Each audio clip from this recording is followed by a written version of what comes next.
Praise the Lord everyone. मैं यीशु मसीह के नाम से आपका स्वागत करता हूँ। आज के दिन हम उस परमेश्वर की आराधना करेंगे जो सच्चा परमेश्वर है, जो अद्भुत है। आइए हम प्रार्थना करें, हम उसका धन्यवाद करें। हे जीवित परमेश्वर, हम आपकी महिमा करते हैं। तू सच्चा परमेश्वर है, तू महान परमेश्वर है, तू अद्भुत परमेश्वर है। आज के दिन जब हम आपकी आराधना करेंगे प्रभु, हम चाहते हैं कि हम आत्मा और सच्चाई से आपकी आराधना कर पाए। प्रभु, हम इस वक्त अपने आप को शून्य करते हैं। प्रभु, जितने कोई इस वीडियो को देख रहे हैं प्रभु, हर एक को मैं आशीष देता हूँ यीशु के नाम में। उनके जीवन में जो भी समस्याएं हैं यीशु के नाम में वो समाप्त की जाए। और आज के दिन जब हम आराधना करें, हम एक साथ उसकी आराधना करें जो सच्चा परमेश्वर है, जो महान परमेश्वर है। धन्यवाद यीशु, तो ऐसा कर दिया है। यीशु के नाम में मांगते हैं, आमीन। आइए हम उसके नाम की महिमा करें, गीत गाएं। ओ आओ हम चले यीशु के पास, यीशु बुलाता हमें, यीशु बुलाता हमें, यीशु बुलाता हमें। आइए हम मिलकर गाएं। आओ हम चले यीशु के पास, यीशु बुलाता हमें, यीशु बुलाता हमें, यीशु बुलाता हमें। ईश्वर ने हमसे प्रेम किया, लेने हमको जल्द आएगा। ईश्वर ने हमसे प्रेम किया, लेने हमको जल्द आएगा। हम हालेलुया गाएं खुशी से,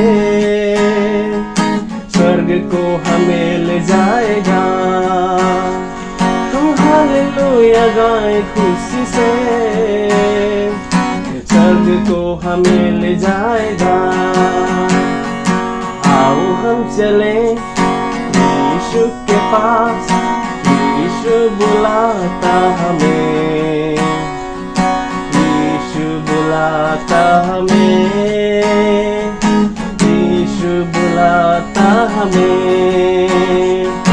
आओ हम चले यीशु के पास, यीशु बुलाता हमें, यीशु बुलाता हमें, यीशु बुलाता हमें।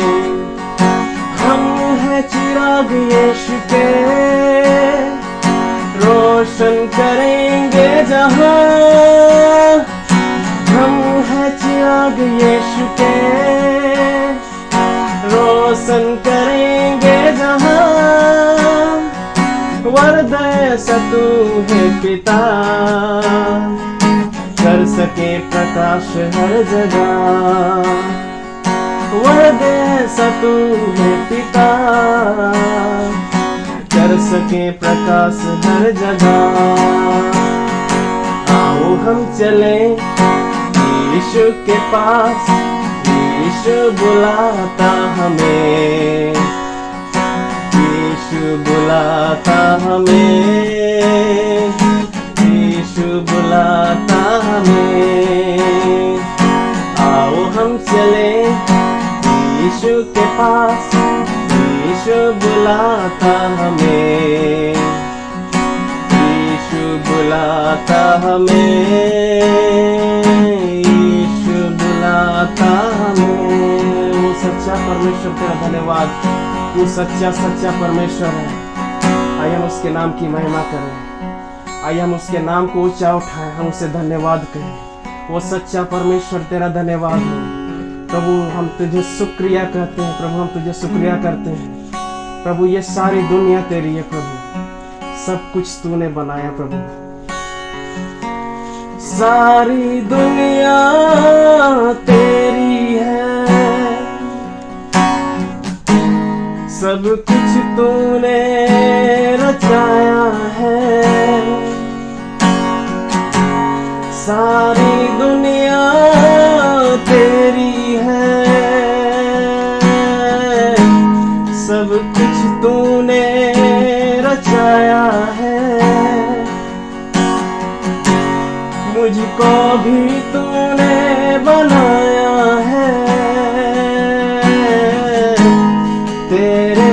ऐसा किया है, क्या दे सकता हूँ, क्या ला सकता हूँ, कहता तुझे बस शुक्रिया। आइए हम मिलकर गाएं।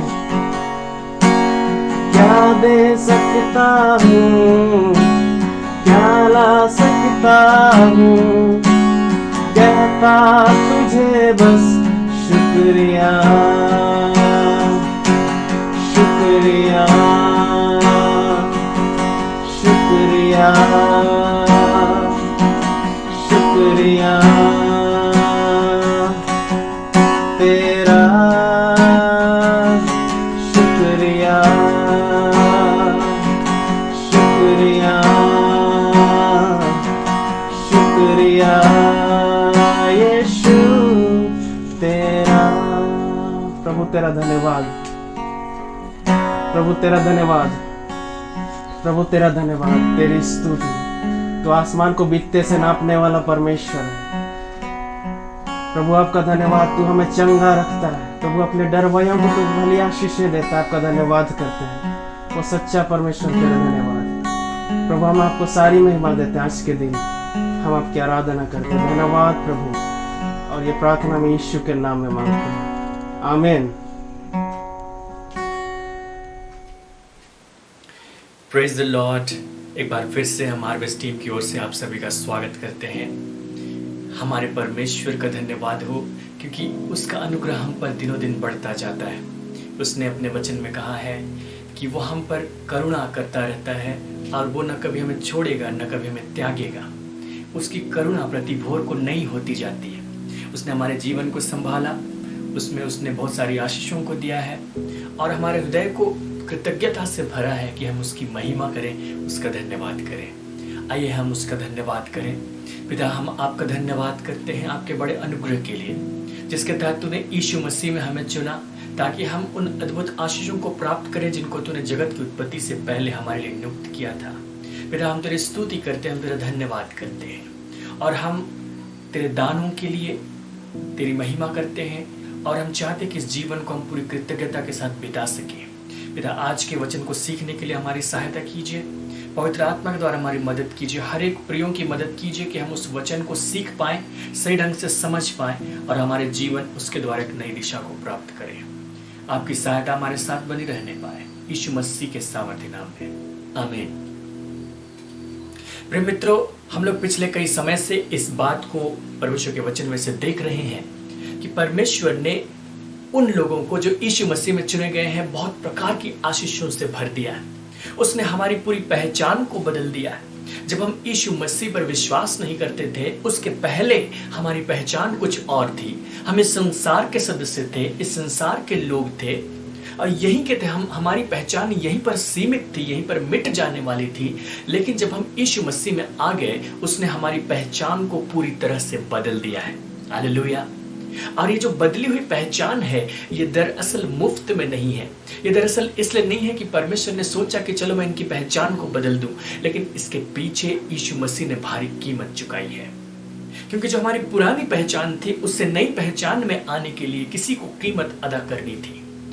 हमें तो अनुग्रह के कारण वो मुफ्त में दिया गया, लेकिन उस मुफ्त की चीज को जब हमें दी गई, उसके लिए यीशु मसीह ने भारी कीमत चुकाई। उसने अपनी जान देकर उस कीमत को चुकाया।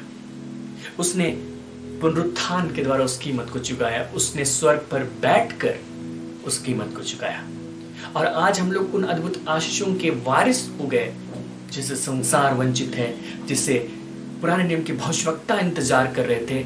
वे उसके बारे में भविष्यवाणी कर रहे थे, उसके बारे में बातें करते थे, समझने की कोशिश करते थे, लेकिन वे उससे वंचित रह गए। यदि हम पतरस की बातों को सुने जो उसने अपनी पत्री में लिखा है, पहली पत्री और उसके पहले अध्याय में, तो हमें ऐसा मिलेगा। पहली पत्री, पतरस की पहली पत्री, उसके पहले अध्याय और उसके पद 10। इसी उद्धार के विषय में उन भविष्यवक्ताओं ने बहुत खोजबीन और जांच पड़ताल की, जिन्होंने उस अनुग्रह के विषय में जो तुम पर होने को था भविष्यवाणी की थी। भविष्यवक्ताओं ने उन अनुग्रह की बातों के विषय भविष्यवाणी की थी जो हम पर होने को था। वे उस समय के पहले के थे, वे यीशु मसीह के आने के पहले के थे। और जब वे उस समय भविष्यवाणी कर रहे थे, उनको ये दिखाया जा रहा था कि एक समय होगा जब मसीह आएगा और उसके बाद अनुग्रह का समय शुरू होगा, और वो मसीह अपने लोगों को उन अनुग्रह की बातों से भर देगा। इन बातों की भविष्यवाणी वे यीशु मसीह के आगमन के सालों पहले कर रहे थे, और उन्होंने उन बातों को जानने की कोशिश की, समझने की कोशिश की, जांच पड़ताल की कि आखिर वो कौन सी बातें जिनके विषय में भविष्यवाणी दी जा रही। और लिखा है पद 11 में, उन्होंने इस बात की खोज की कि मसीह का आत्मा जो उनमें था और पहले ही से मसीह के दुखों की और उसके बाद होने वाली महिमा की गवाही देता था, वो कौन से और कैसे समय की ओर संकेत करता था। परमेश्वर के आत्मा के उभारे जाकर वे भविष्यवाणी करते थे, और परमेश्वर का आत्मा मसीह का ही आत्मा था, जो उनमें आकर ये गवाही देता था कि मसीह जब आएगा तो उसको दुख उठाना होगा, लेकिन उसके बाद एक महिमा का समय शुरू होगा, और वे उसके लिए भविष्यवाणियां करते थे। लेकिन उस समय जो भविष्यवक्ता होते थे, संसार को दो हिस्सों में बांट कर देखते थे। एक तरफ तो इजराइल था, जो उनकी अपनी जाति के लोग थे, और दूसरी तरफ अन्य जाति। और क्योंकि पूरी तरह से प्रकाशन खोला नहीं गया था, इसलिए वे संसार को हमेशा दो भाग में बांटकर भविष्यवाणी करते थे। वे एक तरफ तो इजराइल के लिए भविष्यवाणी करते थे और दूसरी तरफ अन्य जातियों के लिए भविष्यवाणी करते थे। और जो कुछ वे इजराइल के लिए कहते थे वो मसीह से संबंधित होने लगता था, और जो भी मसीह से संबंधित भविष्यवाणियां उन्होंने की वो इजराइल से सीधा सीधा संबंध रखती थी। अन्य जातियों को तो बहुत बाद में मौका मिलेगा, ऐसा उनकी समझ थी।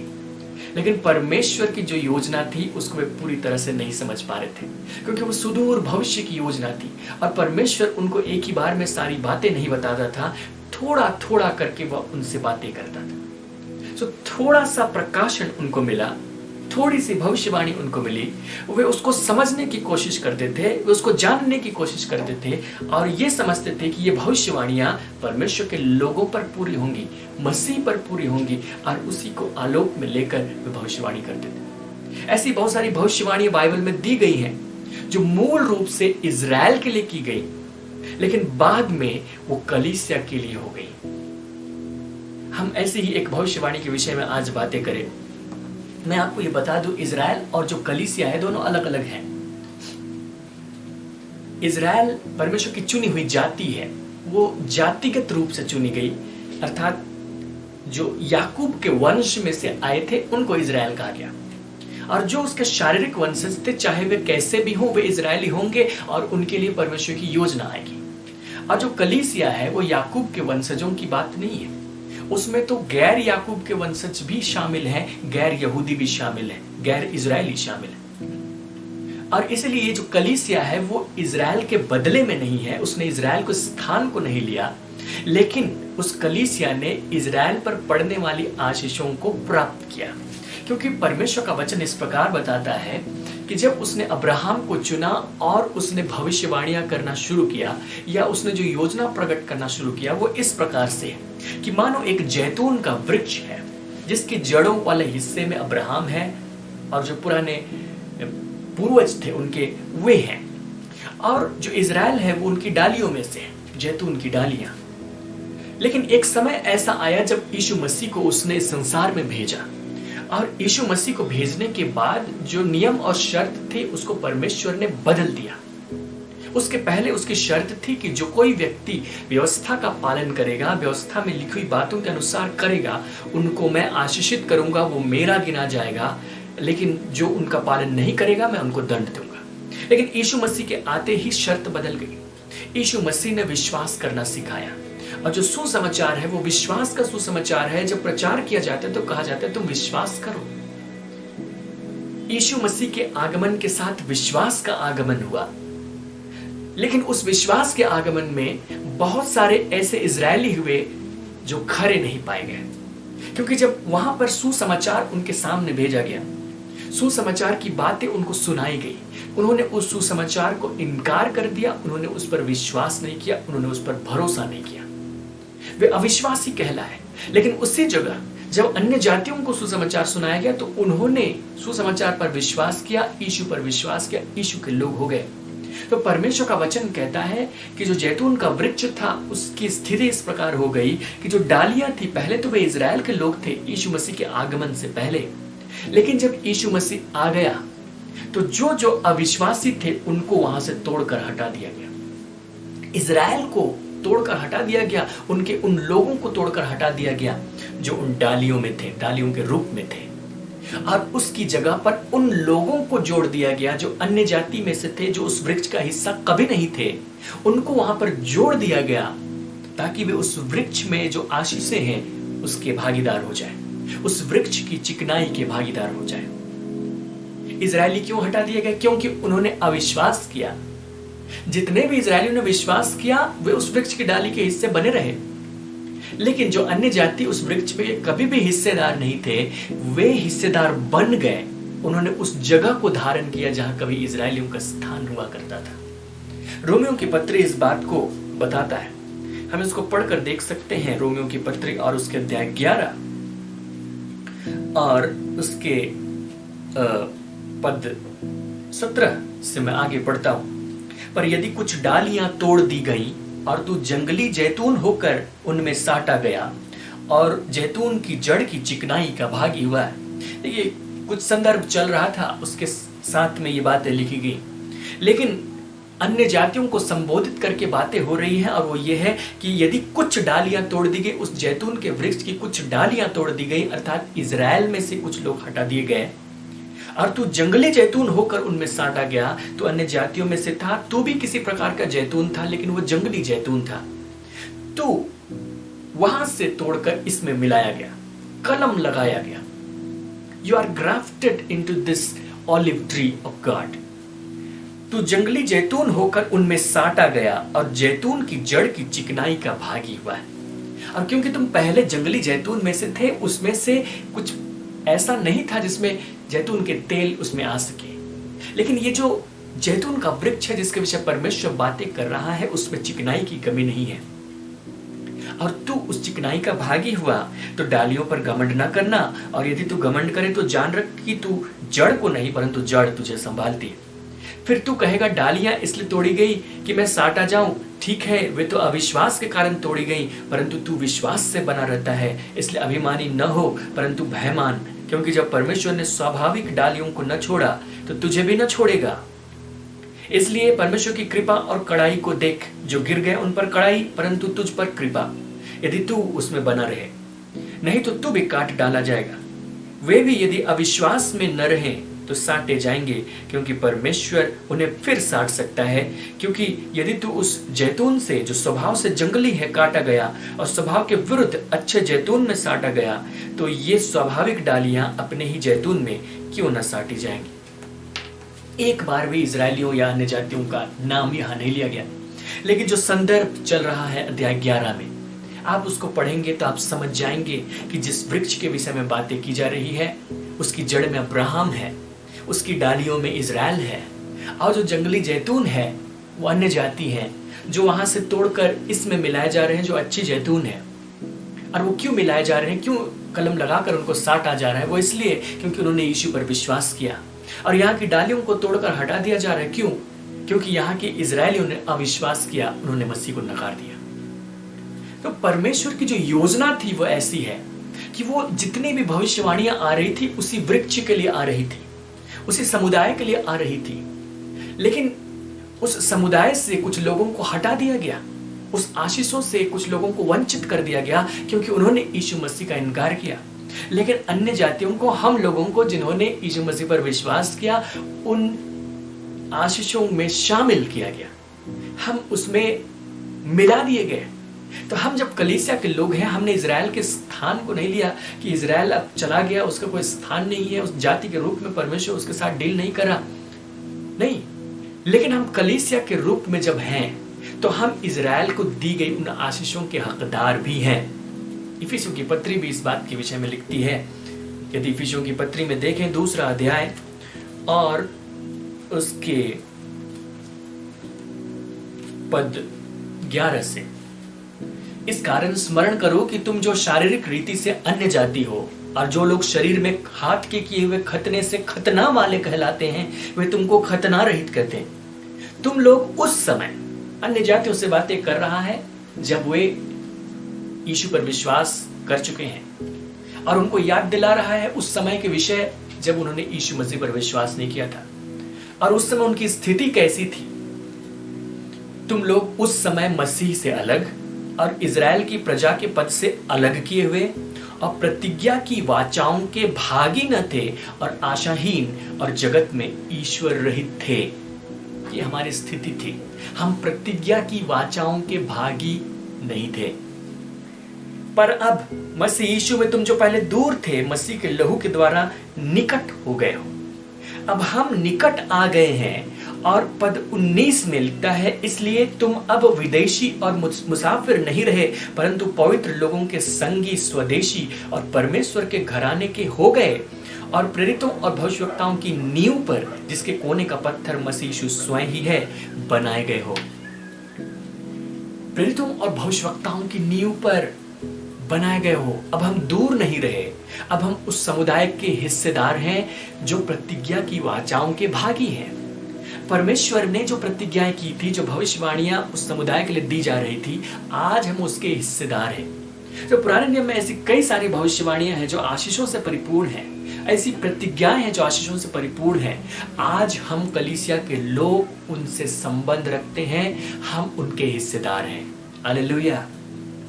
लेकिन हमने पिछली बार देखा था कि वहां से जो श्राप आ रहा था, उस श्राप को यीशु मसीह ने क्रूस पर रोक दिया।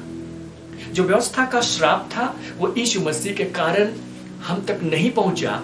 यीशु मसीह खुद श्रापित बनकर व्यवस्था के श्राप से हमें बचा लिए। परमेश्वर ने ऐसी बड़ी योजना में हमें शामिल किया है। और ऐसी ही भविष्यवाणियां थी जिसके विषय में पत्रस लिखता है कि भविष्यवक्ता भविष्यवाणी करते तो थे, उनको समझ में आता तो था कि एक महिमा का समय होगा, एक अनुग्रह का समय होगा। हम उसमें नहीं है ये भी जानते थे, लेकिन उन्होंने उसको ढूंढ ढांड करने की कोशिश की, समझने की कोशिश की, जानने की कोशिश की कि किसी तरह हम उसकी समझ प्राप्त करें। वे वहां तक नहीं पहुंच पाए, लेकिन हम वहां पर हैं। आज भी मैं एक और आशीष के विषय में आपसे चर्चा करूंगा जो यशायाह अपनी पुस्तक में लिखता है। और ये जो आशीष है, इस आशीष के साथ में मैं कुछ जिम्मेदारियों को बताऊंगा जो इसके साथ जुड़ी हैं। यशायाह की पुस्तक और उसके अध्याय 27 और उसके पद 6। भविष्य में याकूब जड़ पकड़ेगा और इज़राइल फूले फलेगा और उसके फलों से जगत भर जाएगा। हालेलुया। परमेश्वर ने इज़राइल के विषय याकूब के नाम से ये भविष्यवाणी की कि जो उसकी जाति में से आते हैं, शारीरिक वंशज हैं, वे जड़ पकड़ेंगे एक वृक्ष के समान, वे फूलेंगे फलेंगे और उसके फलों से पूरा संसार भर जाएगा। उसकी आशीषें इतनी ज्यादा होंगी कि वो संसार को अपनी आशीषों से ढक देगा। संसार के लोग उसकी छाया में बैठने आएंगे, संसार के लोग उसके फलों को खाएंगे, संसार के लोग आश्रय पाएंगे, संसार के लोग उस वृक्ष के कारण आनंदित होंगे। ऐसी आशीष वो इज़राइल को देने वाला था। और ये जो आशीष है शारीरिक रूप में एक दिन पूरी भी होगी यीशु मसीह के द्वितीय आगमन पर वो आशीष आत्मिक रूप से अभी कलीसिया के हिस्से में है। हालेलुया। मैं आपको इसको दिखाऊंगा परमेश्वर के वचन से। मैं तुलना करने के लिए एक और पद यशायाह की पुस्तक से पढ़ना चाहता हूं। यहाँ हमने इज़राइल को एक वृक्ष से तुलना करते हुए पाया और वृक्ष के विषय में कहा गया कि वृक्ष इतना फलदायी होगा कि संसार के लोग उसके द्वारा आशीष पाएंगे, संसार के लोग उसके द्वारा आनंदित होंगे, उपभोग करेंगे। इसी प्रकार एक और बात 5वें अध्याय में लिखी गई है जिसको हम पढ़ते हैं उसके पहले पद से। अब मैं अपने प्रिय के लिए और उसकी दाख की बारी के विषय में गीत गाऊंगा। एक अति उपजाऊ टीले पर मेरे प्रिय की एक दाख की बारी थी। परमेश्वर कविताओं में बातें करता है, परमेश्वर दृष्टांतों में बातें करता है और उसने एक दाख की बारी से इज़राइल की तुलना की। और उसने क्या कहा, उसने उसकी मिट्टी खोदी, उसके पत्थर बीन कर उसमें उत्तम जाति की एक दाखलता लगाई, उसके बीच में उसने एक गुम्मट बनाया, दाखरस के लिए कुंड भी खोदा। उसने दाख की आशा की परंतु उसमें निकम्मी दाखें ही लगी। उसने कहा कि परमेश्वर इज़राइल की तुलना कर रहा है दाख की बारी से। परमेश्वर ने इज़राइल के साथ कैसा ट्रीटमेंट किया, उसने एक अच्छी जमीन को तैयार किया, उसके पत्थरों को हटा दिया, झाड़ियों को हटा दिया, एक उपजाऊ जमीन वहां पर दाखलता लगाई, और उसने वो सब कुछ किया जो उस दाखलता के लिए चाहिए, उसकी सुरक्षा के लिए और उसके फूलने फलने के लिए। लेकिन जब उसने आशा की कि उसमें फल लगे, अच्छे फल लगे, तो उसमें निकम्मी दाखें ही लगी, खट्टे अंगूर लगे। और उसने आगे बढ़कर बताया पद 7 में कि सेनाओं के यहोवा की दाख की बारी तो इज़राइल का घराना है और उसका प्रिय पौधा यहूदा के लोग हैं। और उसने उनमें न्याय की आशा की परंतु अन्याय दिखाई पड़ा, उसने धर्म की आशा की परंतु उसे चिल्लाहट ही सुनाई पड़ी। तो परमेश्वर ने इज़राइल की तुलना दाखलता से की और उसने कहा कि मैंने उसके साथ अच्छा बर्ताव किया, सब कुछ उसके जो जरूरी था दिया, लेकिन इज़राइल ने उसके बदले में मुझे मेरी मांगी हुई चीज नहीं दी, जिस चीज की मैं अपेक्षा कर रहा था मुझे नहीं दी। इज़राइल की तुलना दाखलता से हुई। लेकिन देखिए, जब यीशु मसीह आए तो क्या हुआ? उन्होंने अपने शिष्यों को सिखाया, उसने कहा सच्ची दाखलता मैं हूं, मेरा पिता किसान है, तुम डालियां हो, जो मुझ में बना रहता है वो बहुत फल फलता है। तो जो यीशु मसीह के हैं वे उसकी डालियां हैं। और आज जब हम अन्य जातियों में से यीशु मसीह को ग्रहण कर चुके हैं, हम उस दाखलता की डालियां हैं। एक समय वो दाखलता इज़राइल थी और दाखलता के लिए जो कुछ किया जा सकता था परमेश्वर ने किया, और उसने आशा की कि उसमें फल लगे, उसने फल नहीं दिया। लेकिन उसने क्या किया? एक यीशु मसीह को भेजा जो कि दाखलता के स्थान पर आया, और अब उसकी जो डालियां हैं अर्थात उस पर विश्वास करने वाले लोग, हम लोग फल लाने के लिए चुने गए। और उसने यूहन्ना के अध्याय 15 में यह भी कहा 16 से आगे कि तुमने मुझे नहीं चुना परंतु मैंने तुम्हें चुना है कि तुम जाकर फल लाओ, तुम्हारा फल बना रहे। तुम जाकर फल लाओ का अर्थ नहीं कि तुमको कहीं जाना है, टोकरी उठाना है और कहीं गिरे हुए फल या तोड़कर तुम्हें लाना है। मैंने तुम्हें चुना और नियुक्त किया कि तुम मेरी डालियां रहो, और जब तुम डालियां रहोगे तो तुम्हें फल फले। ये उसका अर्थ था। तो मैं आपको ये दिखाने की कोशिश कर रहा हूं कि ऐसी बातें थी जो इज़राइल के लिए कही गई, और उन्हीं बातों को लेकर कलीसिया के लिए कहा जा रहा है। और उसी प्रकार जिस वृक्ष के विषय में हमने यशायाह के अध्याय 27 में पढ़ा कि ऐसा वृक्ष होगा जो इतना फूलेगा फलेगा, इतना भरपूर होगा कि उसके फलों से सारा संसार भर जाएगा, वो आशीष भी आज कलीसिया के झोली में है। हालेलुया। हमने पिछली बार इफिसियों की पत्री के पहले अध्याय को देखा था और उसमें यह पढ़ा था कि परमेश्वर ने जगत की उत्पत्ति से पहले यीशु मसीह में हमें चुन लिया और हमें तमाम प्रकार की स्वर्गीय आशीषों से आशीषित किया है, और उसने हमें स्वर्गीय स्थान तक पहुंचाया है कि हम उन आशीषों के हिस्सेदार हो जाएं। और आज वह आशीषें हमारी झोली में हैं। हमने बहुत सारी आशीषों को देखा।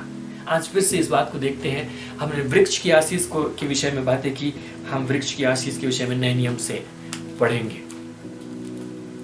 मरकुस रचित सुसमाचार और उसके अध्याय 4, जहां पर यीशु मसीह एक वृक्ष का दृष्टांत बता रहे थे, और अध्याय 4 और उसके पद 30 से 32 हम पढ़ते हैं। फिर उसने कहा, हम परमेश्वर के राज्य की उपमा किससे दें और किस दृष्टांत से उसका वर्णन करें? वह राई के दाने के समान है। जब भूमि में बोया जाता है तो भूमि के सब बीजों से छोटा होता है, परंतु जब बोया गया तो उगकर सब सागपात से बड़ा हो जाता है, और उसकी ऐसी बड़ी डालियां निकलती हैं कि आकाश के पक्षी उसकी छाया में बसेरा कर सकते हैं। उसने कलीसिया के विषय में डायरेक्टली नहीं कहा, उसने इज़राइल के विषय नहीं कहा, उसने कहा मैं परमेश्वर के राज्य के विषय में बातें करूं। वो कैसा है? उसने कहा कि वो राई के दाने के समान है जो सब दानों में छोटा होता है। मुझे नहीं मालूम कि वो किस प्रकार का राई था। मैंने जानने की कोशिश की कि वो कैसा राई था, क्योंकि इंग्लिश में मस्टर्ड सीड ही कहा गया है। और मैंने जो सरसों के पौधे ही हैं, पौधे ही देखे हैं, मैंने उसके वृक्ष नहीं देखे। हो सकता है कि उस जमाने में वहां कोई ऐसा दाना होगा जिसको राई का दाना कहा जाता था, जिसका आकार बहुत छोटा होता था, लेकिन जब उसको बो दो तो बड़ा वृक्ष हो जाता था। या फिर हो सकता है कि वो उस राई के दाने को आशीषित कर रहे हैं कि वो जितनी उसकी हैसियत है उससे बढ़कर वो बड़ा वृक्ष हो जाए। लेकिन जो भी हो, उसने कहा कि वो उस वृक्ष के समान, उस राई के दाने के समान है, जिसको जब बो दिया जाता है तो शुरू में तो वो सबसे छोटा होता है, लेकिन जब वो बढ़ जाता है तो इतना बड़ा हो जाता है कि आकाश के पक्षी उसकी छाया तले बसेरा करते हैं, आशीषित होते हैं उस वृक्ष के कारण। और जो परमेश्वर का राज्य है, उसने कहा मन फिराओ क्योंकि परमेश्वर का राज्य निकट आ गया। उसने उस राज्य के सुसमाचार का प्रचार किया और उसने फरीसियों और सदूकियों से कहा, उसने शास्त्रियों से कहा कि तुमसे पहले चुंगी लेने वाले और वेश्याएं स्वर्ग के राज्य में या परमेश्वर के राज्य में प्रवेश करते हैं। और वे निश्चय प्रवेश करते कैसे? वो कैसे उनको प्रवेश करने के लिए परमिशन दे रहा था? विश्वास के द्वारा, क्योंकि वे पापी थे, वो व्यभिचारी थे, वे अयोग्य थे। जबकि जो शास्त्री थे, फरीसी थे, कम से कम वे कुछ तो योग्यता रखते थे, लेकिन वे विश्वास नहीं करते थे, तो उनको अयोग्य करार दिया गया और विश्वास करने वाले पापियों को वहां प्रवेश दिया गया। आज हमने विश्वास किया है, हमने परमेश्वर के राज्य में प्रवेश पाया है। कुलुस्सियों की पत्री 1 अध्याय उसके 12 और 13 में वचन कहता है कि परमेश्वर ने हमें अपने प्रिय पुत्र के राज्य में प्रवेश कराया है। अंधकार में से हमें निकाला और अपने प्रिय पुत्र के राज्य में प्रवेश कराया। हम वहां प्रवेश कर गए, हम वहां के सदस्य हैं। लेकिन उस परमेश्वर के राज्य के विषय में कहते हुए उसने कहा था कि शुरू में तो ये बहुत छोटा सा दिखता है। जब यीशु मसीह लेकर आए थे तो रोमन साम्राज्य के सामने वो बहुत छोटा सा दिखता था। उस शक्तिशाली रोमन साम्राज्य के सामने उस परमेश्वर के राज्य की हैसियत कुछ दिखाई ही नहीं देती थी। वो उसके सामने नगण्य सा था। रोमन शासन जो अपने सामने किसी को पनपने नहीं देता था। जो लोग बगावत करते थे, विद्रोह करते थे, उनको क्रूस पर सरेआम मार दिया जाता था। उस जमाने में बड़ी तादाद में लोगों को क्रूस पर ठोक कर मार डाला गया ताकि कोई विद्रोह ना कर सके और जो रोमन साम्राज्य है वो चलता रहे, निरंतर बना रहे। यीशु मसीह उसके बीच में न तो उसने कोई तलवार उठाया, न तो उसने कोई आंदोलन किया, न तो उसने कोई विद्रोह किया, न तो उसने कैसर से कोई डिमांड किया, लेकिन उसने परमेश्वर के राज्य का प्रचार किया। जो बीज वो लेकर आए थे वो सब बीजों में छोटा और मूल्यहीन था लोगों की नजर में, लेकिन जब उसने बो दिया वो बीज बड़ा वृक्ष बन गया। वो पूरे संसार में फैल गया। संसार भर के सब लोग, सब जातियों के लोग उस वृक्ष के सदस्य हो रहे हैं, परमेश्वर के राज्य के सदस्य हो रहे हैं। संसार उससे आशीषित होता जाता है। और जो रोमन साम्राज्य वहां था उसका आज नामो निशान नहीं। उसको हम इतिहास में पढ़ते हैं। परमेश्वर का राज्य वर्तमान में है और भविष्य में भी बना रहेगा। हालेलुया। हम उस वृक्ष के हिस्सेदार हैं, हम उस वृक्ष की डालियां हैं, हम उस वृक्ष के लोग हैं। जिस वृक्ष के विषय में परमेश्वर ने या यीशु मसीह ने आज से लगभग 2000 साल पहले कह दिया था कि वो वृक्ष इतना बड़ा होगा कि संसार को अपनी डालियों से ढक लेगा और जो आकाश के पक्षी हैं वे उसकी छाया में बसेरा कर सकेंगे। जो उस वृक्ष के हिस्सेदार नहीं है वे उस वृक्ष के द्वारा आशीष पाएंगे। आज जो कलीसिया है उसकी स्थिति ये है कि परमेश्वर चाहता है कि उस वृक्ष के द्वारा जो दूसरे लोग आशीषित पाए, छाया पाए, वे उसके द्वारा आनंद पाए, विश्राम पाए। ये हमारी आशीष भी है, ये हमारी बुलाहट भी है। आज मैं इसके विषय में थोड़ी देर बातें करना चाहता हूं। परमेश्वर ने हमें उस वृक्ष की डालियां होने का अनुग्रह दिया। उसने पहले तो याकूब के विषय में कहा था, याकूब जड़ पकड़ेगा, फूलेगा, फलेगा, उसके फलों से सारा संसार भर जाएगा। यीशु मसीह ने कहा कि मैं दाखिल था, तुम डालियां हो और मैं चाहता हूं कि तुम फलो, मैंने तुम्हें इसीलिए चुना है। उसने कहा कि स्वर्ग का राज्य, परमेश्वर का राज्य वृक्ष के समान है जिसकी डालियों से सारा संसार ढक जाएगा। आज हम उस वृक्ष की डालियां हैं। आज हम लोगों को आशीष देने के लिए चुने गए। आज हम इसलिए हैं कि हमारे जीवन के द्वारा हमारे अगल बगल के लोगों को, हमारे पड़ोसियों को, हमारे संसार के लोगों को आशीष मिले। परमेश्वर ने इसीलिए हमें चुना और नियुक्त किया। याकूब और इजराइल सिर्फ इसलिए नहीं था कि वो अपने आप में फल से लदा रहे, अपने आप में संतुष्ट रहे, अपने आप में तृप्त रहे, लेकिन वो इसलिए था कि उसके फलों से सारा संसार भर जाए। और आज ये राई का दाना जो वृक्ष का रूप धारण कर चुका है वो इसलिए है कि संसार के लोग उसकी छाया में आशीष पा सके। हमारी जो बुलाहट है उसमें कम से कम 3 भाग हैं। उसमें एक है जो हमारा व्यक्तिगत हिस्सा है, जिसको हम अपने आप के लिए जीते हैं। हमें संसार में रहते हैं, अपने बहुत सारे कामों को करते हैं, अपने दैनिक कामों को करते हैं, अपने भविष्य के लिए कामों को करते हैं, अपनी जिंदगी जीते हैं। हमारे जीवन में कई इच्छाएं होती, कई जरूरतें होती, हम उनको पूरा करते। हम परमेश्वर से सहायता लेते हैं, परमेश्वर से प्रार्थनाएं करते हैं, उसके वचन पर भरोसा करते हैं, विश्वास करते हैं और अपने जीवन में उन आशीषों को, उन जरूरतों को पूरी करने के लिए प्रयास करते हैं और हम परमेश्वर की आशीष से आगे भी बढ़ते हैं। दूसरा भाग वो है जिसको हम परमेश्वर के लिए जीते हैं। हम परमेश्वर की महिमा करते हैं, हम उसकी स्तुति करते हैं, हम उसके लिए पवित्र जीवन जीते हैं, हम उसके लिए बुराई से बचते हैं, हम उसकी आराधना करते हैं, हम उसके लिए समय देते हैं। लेकिन एक तीसरा भाग भी है और ये तीसरा भाग दूसरों से जुड़ा हुआ है। दूसरों से जुड़ा हुआ है अर्थात उन लोगों से जुड़ा हुआ है जिनके साथ में हम रहते हैं, जिनके बीच में हम रहते हैं।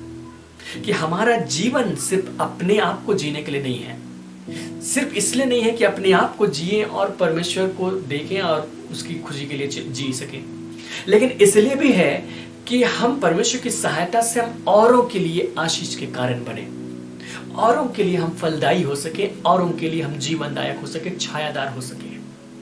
परमेश्वर ने आरंभ से इसी बात का मान ठहराया। आरंभ से उसने जब आदम की सृष्टि की, आदम और हवा, उसने उनसे क्या कहा?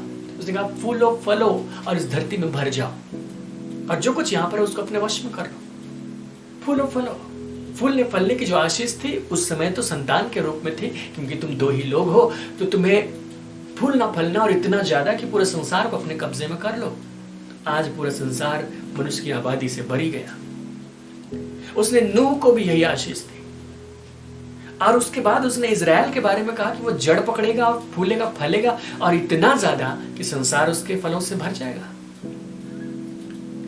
यीशु मसीह को जब थोड़ा सा भोजन दिया गया, 5 रोटियां 2 मछलियां दी गई, उसने उनको मल्टीप्लाई कर दिया। जब हम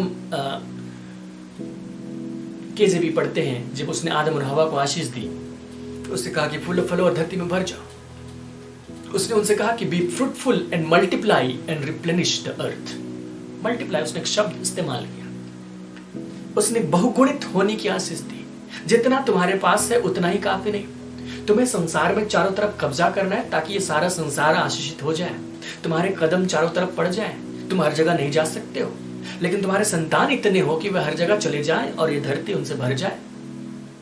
धरती अपने अंदर बहुत कुछ लेकर चल रही है, तुम्हारे ही लिए है, तुम्हारे संतान उसका लाभ उठाए। फिर उसने इजराइल के बारे में ऐसा कहा।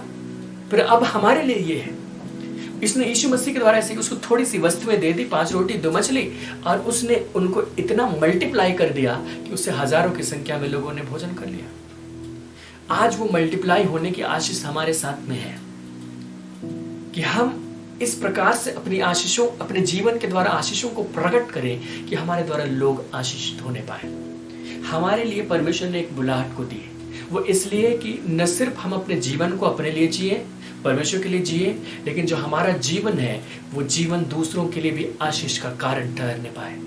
परमेश्वर हमें इसीलिए बुलाता है। हम इस संसार में रहते हुए इतना खो जाते हैं कि हम सिर्फ अपने लिए जी पाते हैं, थोड़े लोगों के लिए, या हम कुछ बातों में इतना बिजी हो जाते हैं कि उसके अलावा कुछ कर ही नहीं पाते। साधारण रूप से एक मनुष्य का जीवन सीमित हो जाता है।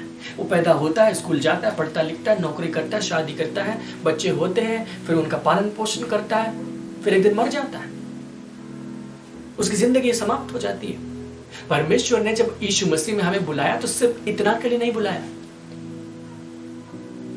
या फिर सिर्फ इतना नहीं है कि जो इतनी सी जिंदगी है उसमें परमेश्वर को तुम जोड़ लो और इस जिंदगी के बाद में तुम परमेश्वर के साथ समय बिता लेना, सिर्फ इतना नहीं। लेकिन जब हम परमेश्वर के साथ में जुड़ गए तो हम उन आशीषों के साथ में जुड़े हैं जहां पर हमारे फलों से संसार को भरने की बात परमेश्वर ने कही। उसने जो सपना देखा, उसने जो उद्देश्य कायम किया, वो ये था कि एक दिन ऐसा समय आए कि हमारे द्वारा ये संसार आशीषित हो सके। हमको उसके लिए कुछ करना होगा। उसने हमारे लिए कुछ योग्यताओं को दिया है। हर मनुष्य जब इस संसार में उत्पन्न हुआ है उसको कुछ योग्यताएं दी गई, यहाँ तक कि वे ऐसी योग्यताएं हैं जिनको काम में लाने के लिए उसको परमेश्वर से जुड़ा होना जरूरी नहीं है। मैं फिर से आपको कह दूं, योग्यताएं जन्म से उसको दी गई, स्वाभाविक रूप से। उन योग्यताओं को परमेश्वर पर भरोसा किए बिना, उस पर निर्भर हुए बिना इस्तेमाल कर सकता है। उत्पत्ति की पुस्तक हमें ऐसी घटना के विषय में बताती है, जब कैन की संतान, जिनको परमेश्वर ने अपनी दृष्टि से निकाल दिया, कैन ने हत्या की थी, जिसके कारण परमेश्वर ने उस पर क्रोध किया और उसको बाहर निकाल दिया। वचन कहता है कि वो परमेश्वर के सम्मुख से दूर हो गया, वो उसकी उपस्थिति से दूर हो गया और बिना परमेश्वर के अपने जीवन को बिताने लगा। और जब वो अपने जीवन को बिताने लगा, उसके कई संतान उत्पन्न हुए, कई पीढ़ियां हुई, और उसमें ऐसे ऐसे काम करने वाले लोग हुए जो शेत के वंशजों में नहीं थे। शेत के वंशज तो परमेश्वर के साथ में बने थे, कैन के वंशज परमेश्वर से दूर थे, लेकिन कैन के वंशजों ने ऐसा काम किया जो संसार में आविष्कार ही कहा जाएगा। हम इसको पढ़ सकते हैं उत्पत्ति की पुस्तक अध्याय 4 और उसके पद 20 में। ये कैन के वंशजों के विषय है। यादा ने याबाल को जन्म दिया, वह तंबुओं में रहना और पशुपालन इन दोनों रीतियों का प्रवर्तक हुआ। उसने इन दोनों रीतियों को शुरू किया, जबकि ये कैन के संतान थे जो परमेश्वर की दृष्टि से निकाले गए थे, ईश्वर रहित अपने जीवन को जी रहे थे। और उसके भाई का नाम युबाल था, वह वीणा और बांसुरी आदि बाजों के बजाने की सारी रीति का प्रवर्तक हुआ बिना परमेश्वर के। ये तो संगीतकार निकला। सिल्ला ने भी तुबल कैन नामक पुत्र को जन्म दिया, वह पीतल और लोहे के सब धार वाले हथियारों का गढ़ने वाला हुआ।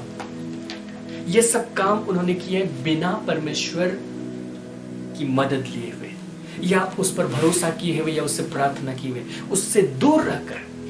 क्योंकि बाइबल हमें इस बात को सिखा रही है कि यदि इस संसार में कोई मनुष्य उत्पन्न हुआ है, उसको कुछ योग्यताएं दी गई हैं जिनको वो बिना परमेश्वर के भी इस्तेमाल कर सकता है। इस संसार में चारों तरफ देखिए, ऐसे बहुत सारे लोग आपको मिलेंगे जिनकी कोई जो लोग परमेश्वर से जुड़े नहीं, जो यीशु मसीह पर विश्वास नहीं करते, लेकिन उनमें कुछ योग्यताएं हैं। उनमें ऐसी योग्यताएं हैं कि उन योग्यताओं के साथ जब वे काम करते हैं तो अद्भुत दिखते हैं।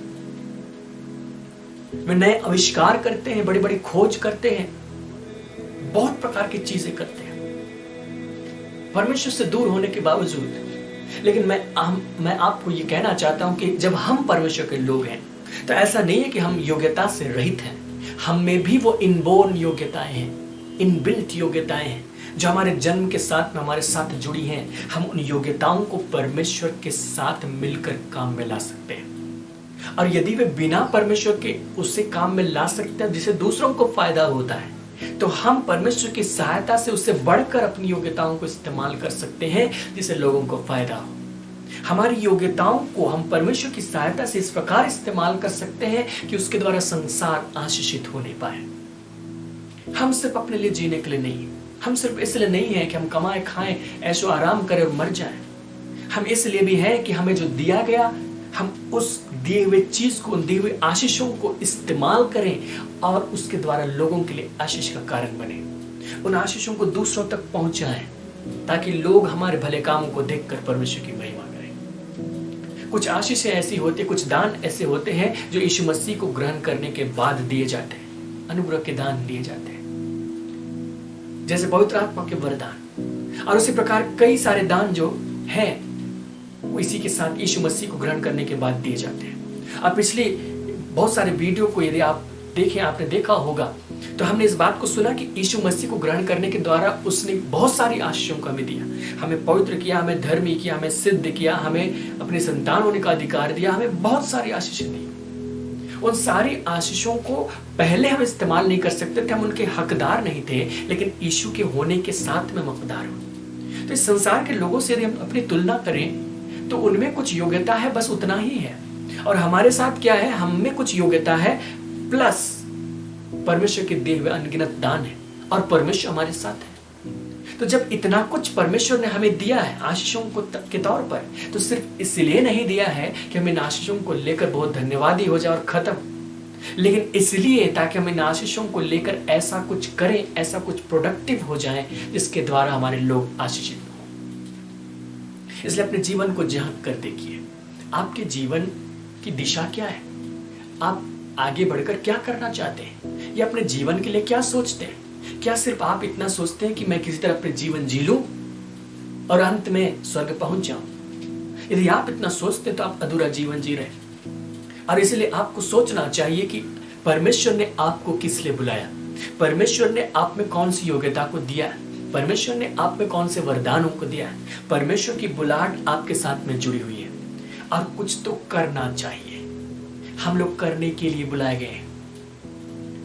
प्रेरित पौलुस इस प्रकार इफिसियों की पत्री में लिखता है 2 अध्याय में कि जब परमेश्वर ने हमें बुलाया, हमारी योग्यता को देखकर नहीं बुलाया, हमारे स्टैंडर्ड को देखकर नहीं बुलाया, लेकिन उसने यूं ही हम पर अनुग्रह किया और उसने लिखा कि विश्वास के द्वारा, इफिसी 2 अध्याय पद 8, विश्वास के द्वारा अनुग्रह ही से तुम्हारा उद्धार हुआ है और यह तुम्हारी ओर से नहीं वरन परमेश्वर का दान है और न कर्मों के कारण, ऐसा न हो कि कोई घमंड करे।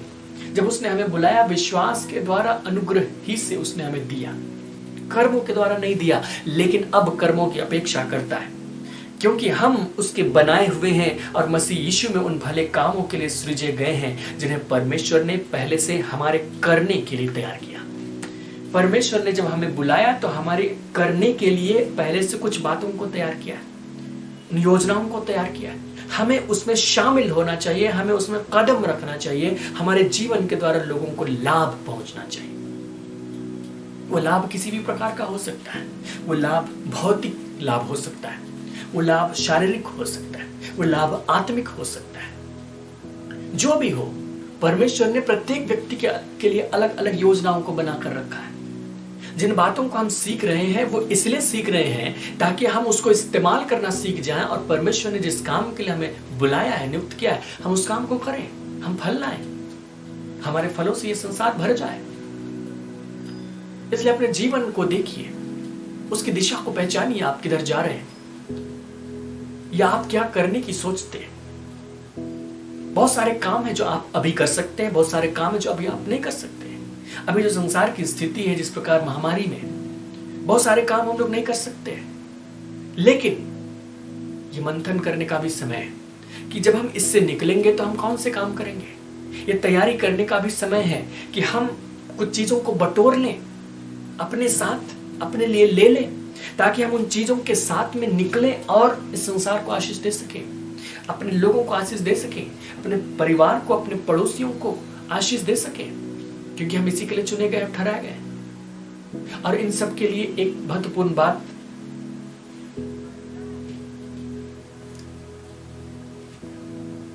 और इन सब के लिए एक बात जरूरी है, और वो ये कि हमारी इच्छा इसके लिए हो।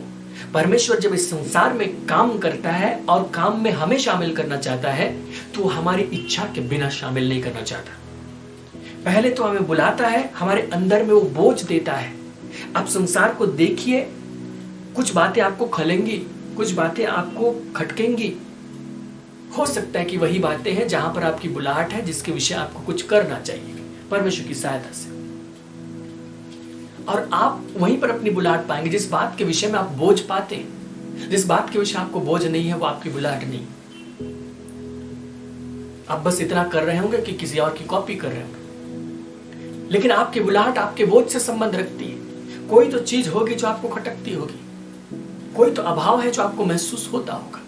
उस अभाव को महसूस करेंगे और उसको दूर करने के लिए प्रयास करते हैं। कोई तो दृष्टि होगी जो परमेश्वर आपको दे रहा है, और इसके साथ हमारी जो इच्छा है वो महत्वपूर्ण है कि हम इच्छा करें कि हम उस काम को करें।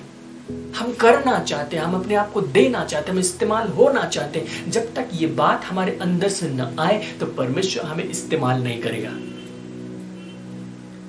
जब हम इच्छा करते हैं तो हम प्रार्थनाएं करते हैं, हम तैयारियां करते हैं, हम सब कुछ करते हैं और उठकर जाते भी हैं और करते भी हैं। परमेश्वर के एक सेवक थे, रिनहार्ड बॉन्की, उन्होंने इस प्रकार से कहा कि परमेश्वर इतना महान और दयालु है कि वो आपको गड्ढे में से भी निकाल सकता है। कैसे भी गड्ढे में आप हैं वहां से आपको निकाल सकता है, लेकिन आपकी आरामदायक कुर्सी से वो आपको कभी नहीं उठाएगा। वहां से आपको खुद ही उठना होगा। जो परमेश्वर का काम है उसको करने के लिए आपको खुद ही उठना होगा। परमेश्वर वहां से खींचकर आपको नहीं उठाएगा। परमेश्वर आपकी बुरी परिस्थितियों से आपको जरूर निकालेगा, आपके विपत्ति से आपको बाहर निकालेगा, आपकी सुरक्षा करेगा, बहुत सारे कामों जो आपके लिए जरूरी है वो कर देगा। लेकिन जब काम की बारी आती है तो आपको धक्का देकर नहीं भेजेगा। वो इसलिए होगा कि परमेश्वर चाहता है कि हम अपनी इच्छा से उसमें शामिल हो। हमारी इच्छा बहुत जरूरी है, इसलिए इस बात के लिए तैयारी करें, अवसर को ढूंढिए। ऐसा कोई अवसर होगा जहां पर आप काम कर सकते हैं, ऐसे अवसर बनाइए। और यदि अभी फिलहाल अवसर नहीं है तो सामग्रियों को इकट्ठा कीजिए, चीजों को इकट्ठा कीजिए, संसाधन इकट्ठा कीजिए, उन संसाधनों से भर लीजिए अपने आप को, ताकि जब समय आए तो आप उन संसाधनों के बल पर सेवा का काम कर सके। हमारा जीवन लोगों के लिए आशीष का कारण हो सके, हमारे जीवन के द्वारा लोग भरपूर हो सके। और इतना स्मरण रखिए, जो कुछ परमेश्वर ने हमें दिया उसका लेखा वो हमसे जरूर लेगा। यीशु मसीह ने एक दृष्टांत कहा। एक व्यक्ति था जिसकी बहुत सारी संपत्ति थी। उसने वहां से जाने से पहले उन संपत्ति की बातों को उसने अपने सेवकों को दे दिया। किसी को 5 तोड़े, किसी को 2, किसी को 1, किसी को 10, अलग अलग उनकी योग्यता के अनुसार उसने दे दिया और फिर वो चला गया। और जब वो वहां से लौटा तो उनसे हिसाब लेने लगा कि मैंने तुम्हें 5 तोड़े दिए थे, तुमने क्या किया? उसने कहा कि मैंने 5 और कमाए हैं। उसने उसको शाबाशी दी। मैंने तुम्हें 2 दिया था, तुमने क्या किया? मैंने 2 और कमाए हैं। उसने उसको शाबाशी दी। उसी प्रकार उसने हमें जो कुछ दिया है योग्यता के रूप में, जो हमारे नेचुरल योग्यता के रूप में है और जो आत्मिक दानों के रूप में है, उनका लेखा वो हमसे लेगा कि मैंने तुम्हें इन चीजों को दिया था, मैंने तुम्हें बाकायदा उनका ज्ञान भी दिया और तुमने उनका क्या किया, उनका तूने क्या इस्तेमाल किया, उनका तूने मेरी योजना में कौन सा योगदान दिया, मेरे लिए क्या अर्जित किया। हम लोगों को जवाब भी देना है। मैं आपको जवाब के डर से इस काम को करने के लिए नहीं कहता, लेकिन मैं आपको उत्साहित करना चाहता हूं कि यह हमारी आशीष का हिस्सा है। संसार के लोगों से हम ये अपेक्षा नहीं कर सकते, उनसे हम भलाई की अपेक्षा नहीं कर सकते, वे स्वभाव से ही बुरे हैं। लेकिन हमें जिन्हें उसने स्वभाव से अच्छा बना दिया, जिनके भीतर को, उनकी आत्मा को उसने बदल दिया, उनसे अपेक्षा की जा सकती है, अपेक्षा की जानी भी चाहिए। और इसलिए अपने आप को तैयार कीजिए और अपने आप को मोटिवेट कीजिए, उस लक्ष्य की तरफ देखिए जहां हमें पहुंचना चाहिए, जहां संसार एक समय पहुंचना चाहिए, जहां पर हमारे लोग पहुंचने चाहिए, जहां कलीसिया पहुंचनी चाहिए, और उसमें हमारा क्या योगदान हो सकता है। बहुत सारे योगदान हो सकते हैं। हो सकता है हम प्रार्थना करें, उसमें हमारा योगदान हो सकता है। हो सकता है उसके लिए हम कुछ करें, उसमें हमारा योगदान हो सकता है। हो सकता है हम उसके लिए पैसे दें, हमारा योगदान हो सकता है। उसके लिए कुछ मेहनत करें, परिश्रम करें, जो हमारे टैलेंट है, हमारी योग्यता है, उनका इस्तेमाल करें, वो हो सकता है। और जब आप इस प्रकार प्रार्थना करते, इस प्रकार तैयार होते हैं, परमेश्वर अवसर के द्वार भी आपके सामने खोलेगा। इसलिए अपने आप को तैयार कीजिए।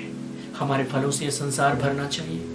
हमारे छाया में बहुत सारे पक्षियों को बसेरा करना चाहिए। परमेश्वर की जो बात है, उसकी जो इच्छा है, वो पूरी होने पाए। आइए हम लोग प्रार्थना करें। प्रेमी पिता, हम आपको धन्यवाद करते हैं कि आपने मसीह यीशु में हमें अद्भुत आशीषों से भरा है। हमें ऐसे वृक्ष के समान बनाते हैं जिससे इस संसार को ढक देना चाहते हैं, जिसके फलों से संसार भर जाए, जिसकी छाया में पक्षी बसेरा करें। हम धन्यवाद करते कि तूने हमें चुना और बुलाया है। प्रभु, तो अनुग्रह करके जो कुछ तूने हमें दिया है, जो हमारी व्यक्तिगत योग्यता है और जो आत्मिक दान जो तूने हमें दिया, उन सब के साथ हम तेरी सेवा यहाँ कर सके। हम सिर्फ अपने लिए ना जिए, हम सिर्फ तेरा धन्यवाद ना करें, लेकिन हम औरों के लिए भी आशीष का कारण बन सके। ऐसा तो अनुग्रह में दे, हमारी सहायता कर, दृष्टि दे, उस बोझ को महसूस करने में मदद कर, उस लक्ष्य को जानने में मदद कर जो तू चाहता है कि हम प्राप्त करें, ताकि हम उसके लिए आगे बढ़ सके, उसके लिए योजनाएं बना सके, उसके लिए प्रयास कर सके। पिता, उसके लिए तैयारियां करने में मदद कर। और अभी जैसी परिस्थिति है, हम बहुत खुलकर काम नहीं कर सकते, लेकिन पिता, इस समय हम बहुत सारे संसाधन अपने जीवन में बटोर सके, ताकि जब हम यहाँ से निकलें, हम बहुतों के लिए आशीष का कारण हो सके। धन्यवाद पिता, हमारी सहायता करने के लिए, यीशु मसीह के नाम में, आमीन। दोस्तों, हम आपका धन्यवाद करते हैं हमारे साथ वचन की सहभागिता करने के लिए। हम विश्वास करते हैं कि परमेश्वर ने इस वचन के द्वारा आपसे बातचीत की है। इसी प्रकार हमारे साथ जुड़े रहिए, आगे भी हम परमेश्वर के वचनों को आपके सामने लाते रहेंगे।